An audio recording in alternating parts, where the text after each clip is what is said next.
मित्रों, नमो नमः।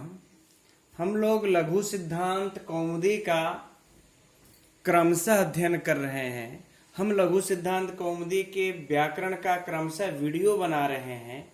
यदि आप लोग भी टीजीटी, पीजीटी, नेट या टेट आदि के तैयारी को ध्यान में रखते हुए यदि आप लघु सिद्धांत कौमुदी का क्रमशः व्याकरण का अध्ययन करना चाहते हैं, सूक्ष्म अध्ययन करना चाहते हैं, तो आप लोग हमारे चैनल को सब्सक्राइब कर लीजिए, क्योंकि मैं प्रतिदिन वीडियो बना करके डालता हूं एक क्रम के अनुसार, जिससे आप लोगों को पढ़ने में सुविधा होगी। आइए हम लोग आज व्यंजन संधि में पढ़ते हैं। अब क्रमशः उसी के अनुसार पूर्व सवर्ण संधि।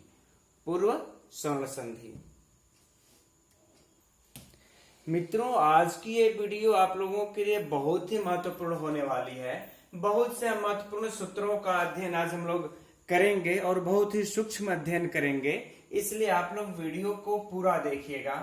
अब देखिए, है पूर्व सवर्ण संधि में पहला सूत्र उदः स्था स्तंभो पूर्वस्य। तो पहले हम नियम के अनुसार जान लेते हैं यह सूत्र कैसा है। तो यह सूत्र विधि सूत्र है, ठीक। अब हम सबसे पहले इसके अर्थ को जानेंगे। इसके अर्थ को जानने में सबसे पहले हम विभक्तियों का हम प्रयोग करेंगे। उदः में कौन सी विभक्ति है? उदः में पंचमी एक वचन है। उदः में पंचमी एक वचन है। स्था स्तंभों में कौन सी विभक्ति है? षष्ठी का द्विवचन है। अब पूर्वस्य में देखेंगे, पूर्वस्य में कौन सी विभक्ति है? तो पूर्वस्य में षष्ठी का एक वचन है। अब इसके बाद हम एक अनुवृत्ति ले लेते हैं।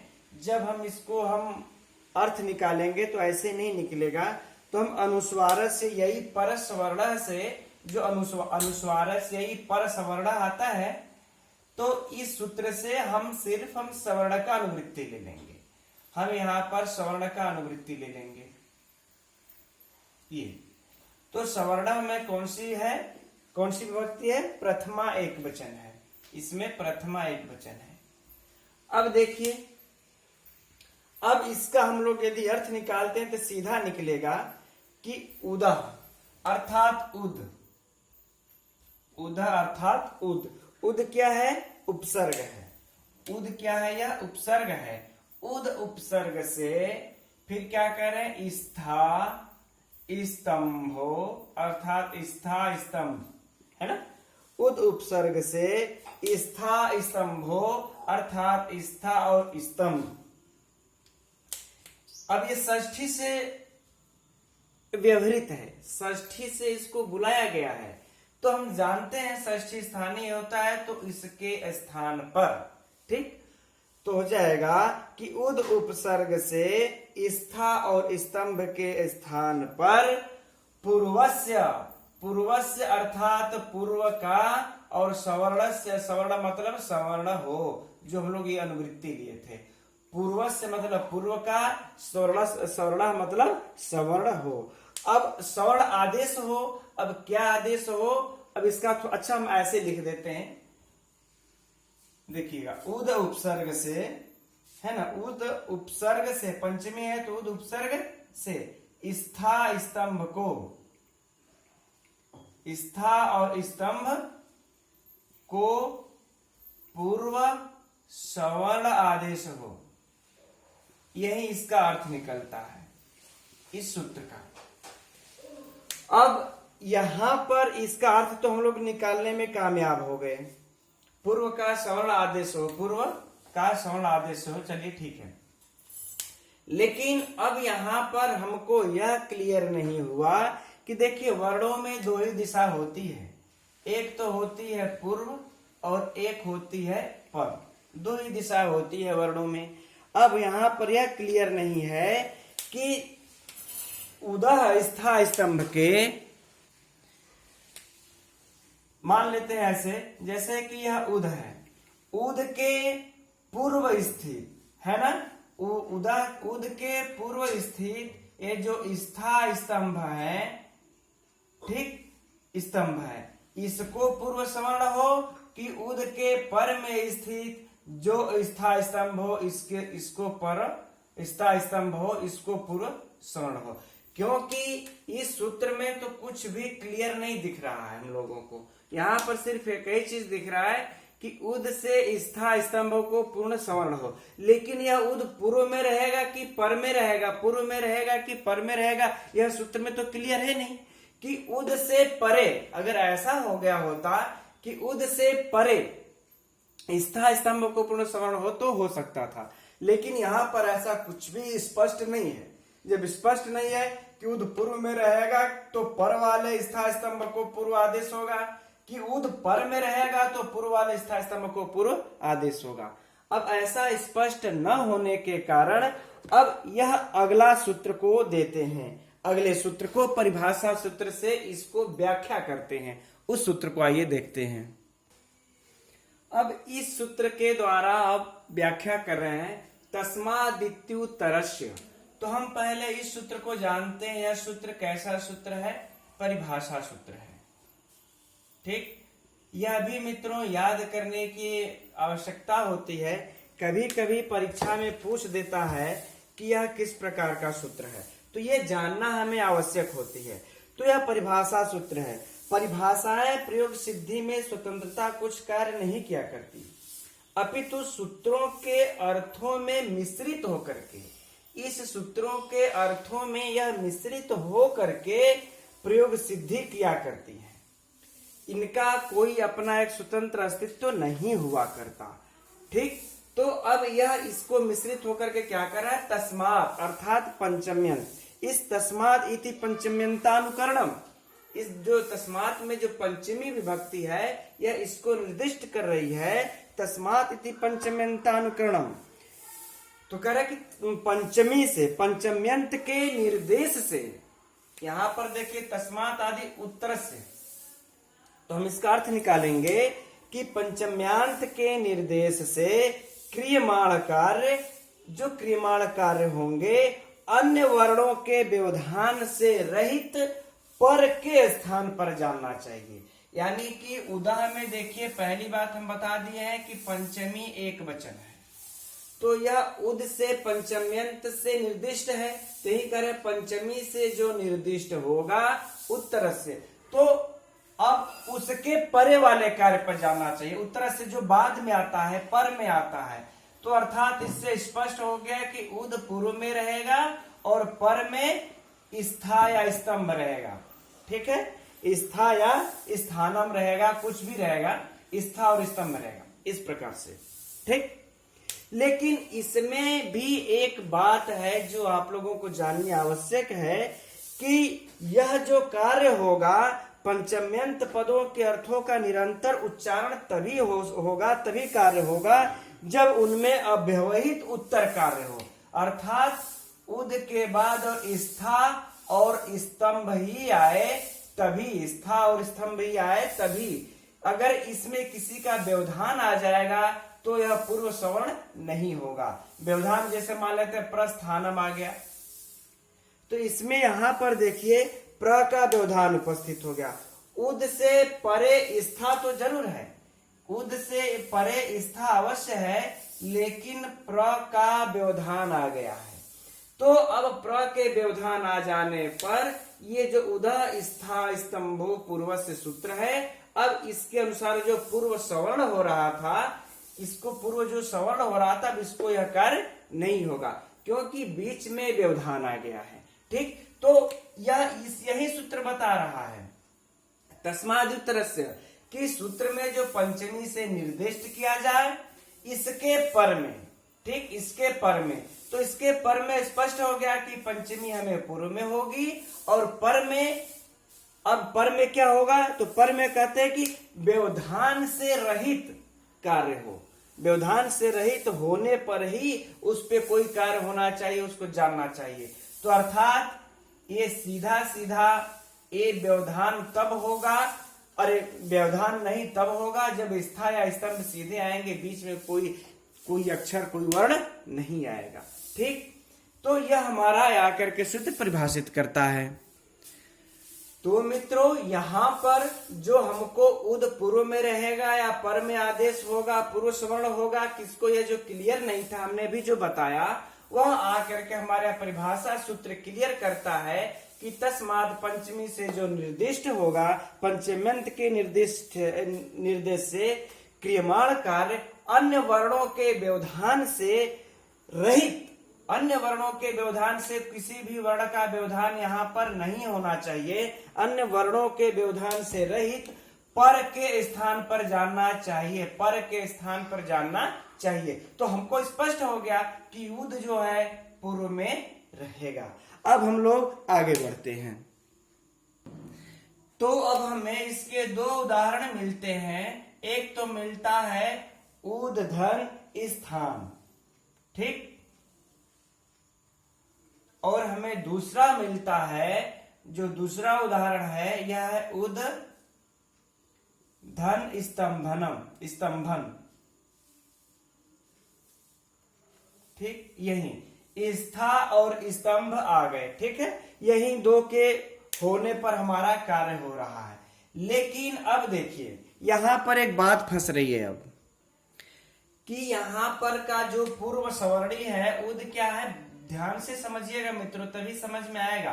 पूर्व यह है और पर जो है स्था है। तो यहाँ पर पूर्व का सवर्ण हमें पर के स्थान पर ला देना है। तो पूर्व का सवर्ण जब हम पर के स्थान पर लाएंगे तो किस स्थान पर लाएंगे, सिर्फ स पर लाएंगे या थ पर लाएंगे या न पर लाएंगे या फिर इस पूरे पर सवर्णी को आदेश कर देंगे। तब यहाँ पर हमको एक सूत्र मिलता है अलोन्तस्य, जिसका कि हम लोग पहले अध्ययन कर चुके हैं। अलोअंतस्य यह क्या कहता है, तो यह यही कहता है कि जो आदेश होगा अंतिम अलो में अलोअंतस्य, जो अंतिम अल होगा उसके ऊपर यह आदेश होगा। तो जब उसके ऊपर आदेश करना है तो हम देखेंगे इसमें अंतिम अल कौन है। तो देख रहे हैं तो अंतिम अल तो हमें न प्राप्त हो रहा है। तो क्या न के ऊपर आदेश होगा या फिर इसमें अंतिम अल देख रहे हैं तो द है, कहां आदेश होगा। तब इसका एक अपवाद सूत्र हमें मिलता है, अलोअंतस्य सूत्र का एक अपवाद सूत्र आकर के कहता है। नहीं तो इसके चक्कर में रहेंगे तो ये इधर ही, अब जैसे कि हम लोग जो पढ़े थे पिछले की संधि में, तो यह अंतिम अल को ही आदेश कर रहा था। लेकिन इसका अपवाद सूत्र जब आता है, कौन सा, आदेह परस्य, ठीक, आदेह परस्य, इस सूत्र से क्या कहता है कि पर के स्थान पर, परस्य, पर के स्थान पर, ठीक है, जो कार्य का विधान किया जाता है, तो पर के स्थान पर कार्य का विधान किया जा रहा है। पूर्व का सवर्णी पर के स्थान पर किया जा रहा है ना, ये पूर्व सवर्ण संधि ये पढ़ रहे हैं हम लोग, यानी पूर्व का सवर्णी पर के स्थान पर विधान किया जा रहा है, आदेश किया जा रहा है। तो पर के स्थान पर जो आदेश किया जाता है वह कार्य उस पर के आदेश, उस पर के आदेश आदि वर्ण के स्थान पर समझना चाहिए। अर्थात जो पहला वर्ण होगा उसके स्थान पर समझना चाहिए। अब बातें समझ में आ गई नहीं, फिर से एक बार देख लेते हैं। कह रहे हैं कि पर के स्थान पर, यहां तो हम पर के स्थान पर, ये जो पूरा स्थान है इससे पूर्व यानी पर वाली दिशा के स्थान पर ही हम कार्य का विधान कर रहे हैं। कौन से कार्य का विधान कर रहे हैं, पूर्व का सवर्णी इस पर के स्थान पर ला रहे हैं। तो ऐसा कार्य का जब विधान किया जाता है तो वह कार्य उस पर के आधे परस्य, आधे परस्य, तो वह कार्य जो पर में सबसे आधे वाला वर्ण रहेगा उसी पर हम कार्य करेंगे, या उसी के स्थान पर समझना चाहिए। पूर्ण के स्थान पर या अंतिम के स्थान पर या थ या स किसी के स्थान पर नहीं समझना चाहिए। आदेह परस्य, आदि के स्थान पर समझना चाहिए। तो इस प्रकार से हम लोग इसके आदि वाले स्थान पर इसका सवर्णी करेंगे, ठीक है। अब हम देखेंगे कि इस पूर्व का इस पर यानी द का सवर्णी कोई हमें कहां पर करना है, द का सवर्ण स के स्थान पर, ठीक, हमें करना है। लेकिन मित्रों यहाँ पर हमें एक समस्या उत्पन्न होती है कि स के स्थान पर हम ऐसा कौन सा सवर्णी रखेंगे द में से। अब द का यदि हम देखेंगे तो त, थ, द, ध, न, ये 5 अक्षर मिलते हैं और इस स का सवर्णी ही हम यहाँ पर यदि द का कोई भी यहाँ पर आदेश करते हैं तो जो स का सवर्णी होगा वही ना आदेश होगा। तो स के सवर्णी को जब हम ढूंढने का प्रयत्न करते हैं तो हमें तथा दधा न में से ही हम ढूंढेंगे स का सवर्णी।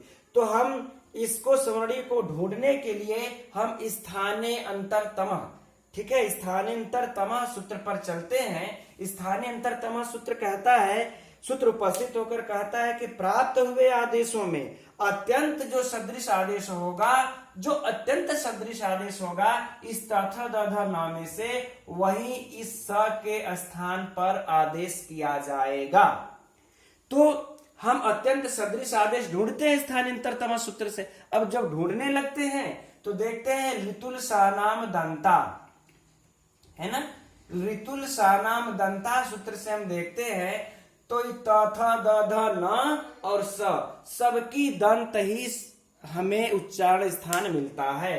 तो स का जितना सवर्णी त है उतना ही थ है, द है, ध है, न है, उतना ही सवर्णी है। कोई कम या ज्यादा सवर्णी नहीं है, सब समान सवर्णी हमें स के प्राप्त हो जाते हैं। तो हम यहाँ स के स्थान पर किस सवर्णी को रखेंगे? तथा दधा न में से किस सवर्णी को रखेंगे? अब हमको यहाँ पर शंका उत्पन्न हो गई, समस्या क्रिएट हो गई। अब इस समस्या का हल हमें स्थाने अंतरतम सूत्र से हमें नहीं प्राप्त होगा। तो हमें किस सूत्र से प्राप्त होगा? तो हम यत्न में हम अभ्यांतर यत्न को ही देखते हैं। हमने पहले भी बता चुका है, यत्नों के बारे में विस्तृत व्याख्या की है, पिछली वीडियो में आप लोग देख सकते हैं संज्ञा प्रकरण में। तो यत्न देखिए 2 प्रकार का होता है, पहला अभ्यंतर, दूसरा होता है वाह्य, ठीक। तो हमने यह अभ्यंतर तरीके से देखते हैं, अभ्यंतर प्रयत्न के तरीके से देखा तो इसका सवर्णी नहीं मिला, सब समान मिल रहे हैं, कोई अत्यंत निकटता कम या ज्यादा नहीं है। तो हम कैसे किसी एक को रखेंगे? झगड़ जाएंगे सब के सब। तो क्या होगा कि हम वाह्य प्रयत्न को देखेंगे, वाह्य प्रयत्न को देखेंगे। अब उसमें से वाह्य प्रयत्न में से सवर्णी कैसे निकालते हैं, आइए हम तालिका के द्वारा समझाते हैं आप लोगों को। मित्रों, इसे समझने के लिए आप लोग इस तालिका को जरूर देखिए। मित्रों, जो हम स का सवर्णी इस द में हम स्थानांतरतम सूत्र से जो अभ्यांतर प्रयत्न था उससे नहीं ढूंढ पाए हैं, आइए अब इस वाह्य प्रयत्न के द्वारा इसका सवर्णी ढूंढते हैं। जानिए कैसे ढूंढते हैं। अब हम देखिए स का वाह्य यत्न जो होता है, सबसे पहले उसको जानेंगे। तो जो स का वाह्य यत्न होता है, विवार, श्वास, अघोष, महाप्राण। अब हम इसको देखेंगे कि किसके साथ मैचिंग कर रहा है। तो हम देखेंगे त का वाह्य यत्न, अब देख रहे थे तथा दधा न, सभी का एक एक करके वाह्य यत्न देखते हैं। तो जब हम एक एक करके देखेंगे तो देखिए त का है विवार, श्वास, अघोष, यह 3 तो मैच किया, लेकिन जो चौथा है यह समान नहीं है, इसका महाप्राण है, इसका अल्पप्राण है। तो अब हम त को हटा देंगे, स का सवर्णी त नहीं हो सकता, ठीक। अब फिर हम इसका थ में चलते हैं। थ में देखते हैं विवार, विवार, श्वास का श्वास मैचिंग किया, अघोष, अघोष मैचिंग किया, महाप्राण, महाप्राण, यह इसका समानांतर हो गया। अर्थात यह हमें विवार, श्वास, अघोष, महाप्राण, यह इसके सबके समान हो गया। तो यह देख रहे हैं कि यह मैचिंग कर गया, कौन? थ। अब क्या देखते हैं कि और भी कोई इसके समान मैच करता है या नहीं करता है। हम तो एक बार पूरा तो अध्ययन करके देख लेंगे, हो सकता है कोई और कर जाए। तो हम आगे बढ़ते हैं। अब द में देखते हैं, देखिए विवार, संवार, ये तो पहले ही डिफरेंट हो गया। असमान हो गया। श्वास नाद यहाँ पर भी अघोष घोष, अल्पप्राण महाप्राण यहाँ पर भी असमान हो गया द का। तो द को भी हम इसका सवर्णी नहीं मानेंगे। अब आगे बढ़ते हैं ध में। ध में भी देखिए विवार है, संवार है, श्वास है, नाद है, यानी फिर भी इसमें मैचिंग नहीं करा, सिर्फ एक मैचिंग किया महाप्राण, तो हम ध को भी नहीं मानेंगे। अब इसके बाद न को ले लेते हैं। तो न में देखिए इसका विवार संवार सब विपरीत है, श्वास नाद अघोष घोष महाप्राण और अल्पप्राण, तो न को भी हम नहीं मानेंगे।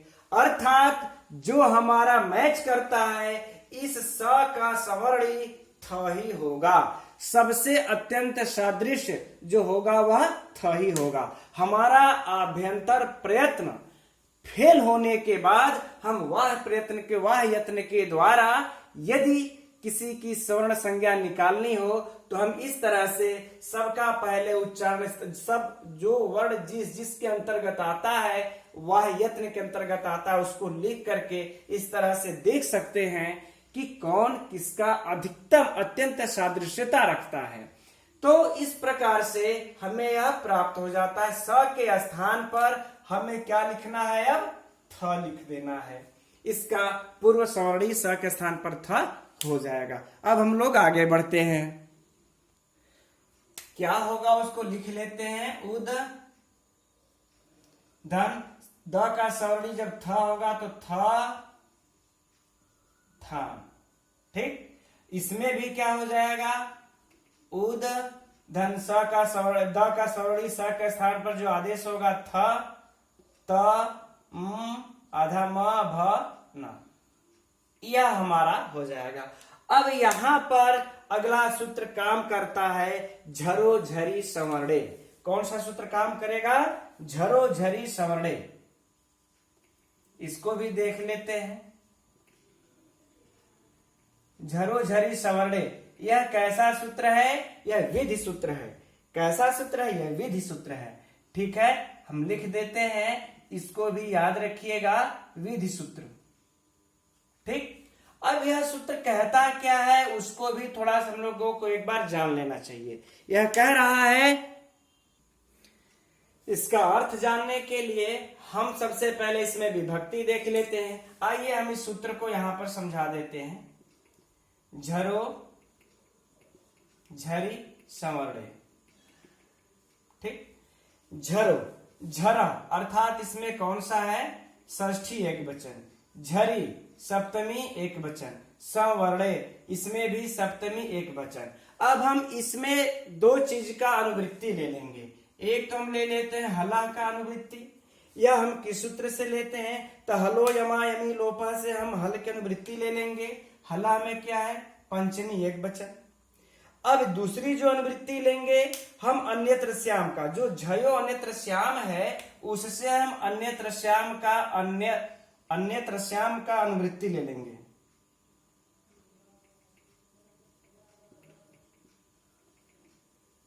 ठीक।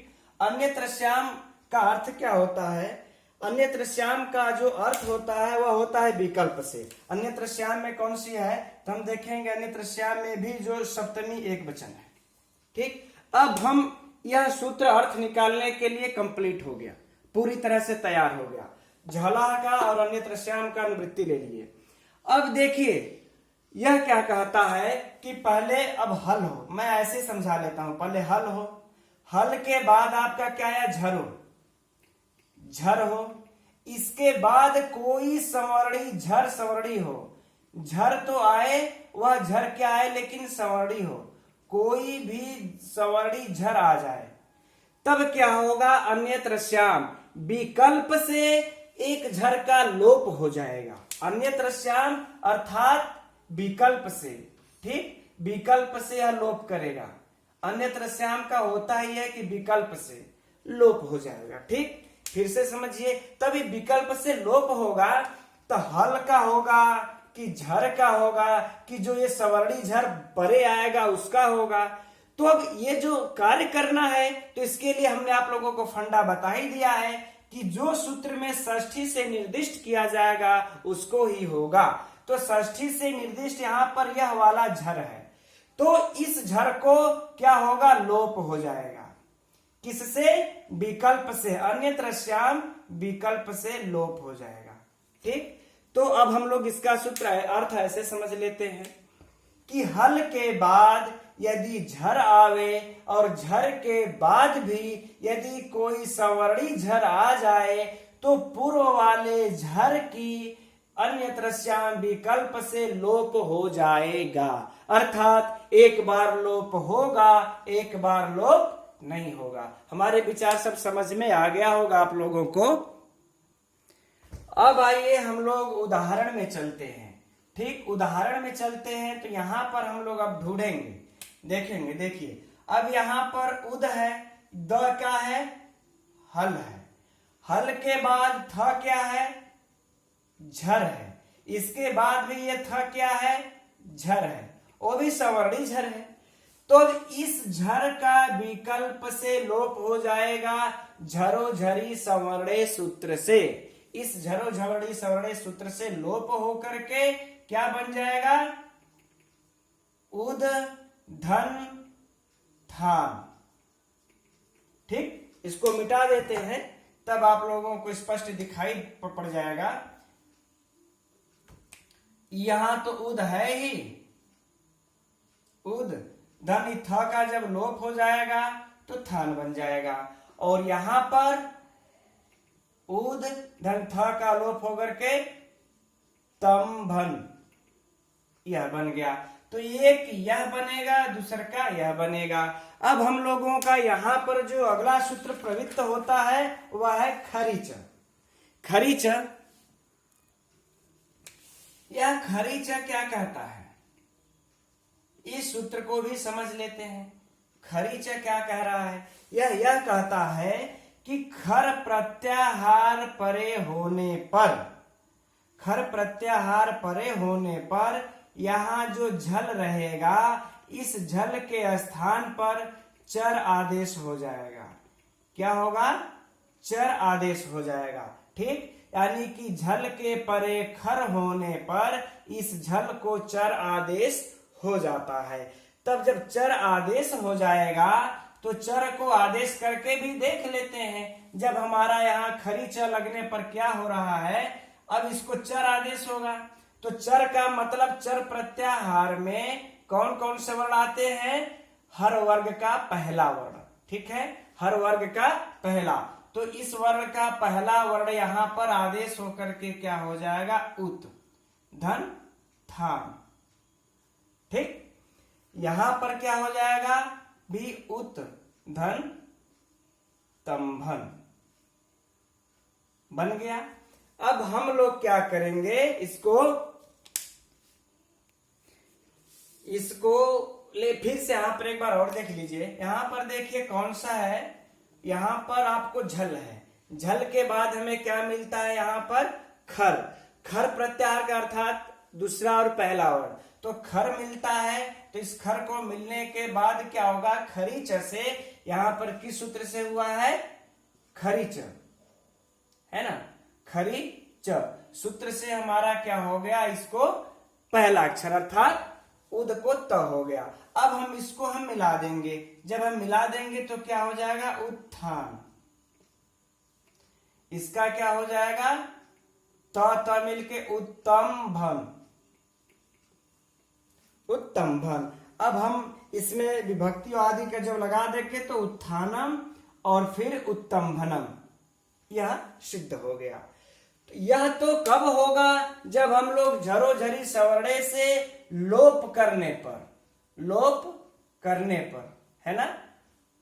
तो यहां पर यह रूप कैसे बना है, लोप करने पर। अब जब हम लोप नहीं करेंगे तब क्या होगा, तो लोप न करने पर जो हमारा यह बना है उदधन था, ये वाला, तो हम इसको लिख देंगे। देखिए उदधन था, इधर क्या बना है, उद धन थ तम भन। ठीक, अब जब लोप नहीं होगा तब, लेकिन खरीच तो लगेगा ही, खरीच लग करके क्या हो जाएगा, उत, उत धन थ थान, यहां पर भी उत धन थ तम भन। ठीक, ये बन गया। अब यहां यह किससे बना है, खरीच, खरीच लगा के हमने क्या किया है, दकार को तकार, दकार को तकार। अब इनको हम मिला देंगे, जब मिला देंगे तो क्या बनता है, उदाहरण, उत आधा त फिर थ, ये भी आधा थ है फिर थ है, उत्थानम, क्या बन जाएगा, उत्थानम, यह नहीं रहेगा, उत्थानम। ठीक,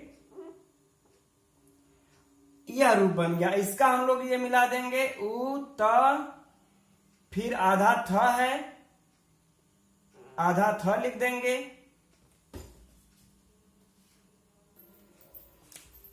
आगे का उतार देंगे, त में हलंत नहीं है, तम भ न म, यह बन गया। ठीक, तो उत्थानम उत्थम्बनम, यह दो रूप बनते हैं। पहला आपका यह बनता है, यह लोप कर देने पर यह पहला रूप बन जाता है, और लोप जब नहीं होगा तब यह दूसरा रूप बनता है। यह लोप के अभाव में, लोप के अभाव में। ठीक, यह हमारा दो रूप बनता है, दो सिद्धियां होती हैं। तो मित्रों, हम उम्मीद करते हैं कि आप लोगों को यह वीडियो पूर्णतः समझ में आ गई होगी। उत्थानम उत्तम्भनम की जो दो रूप बनते हैं, इसको सिद्ध कर लिए होंगे। अब आगे हम लोग आगे की वीडियो में देखेंगे, अगला सूत्र को पढ़ेंगे। तब तक के लिए आप लोग हमारी वीडियो को पूरा देखिए, चैनल से बने रहिए। तब तक के लिए नमो नमः।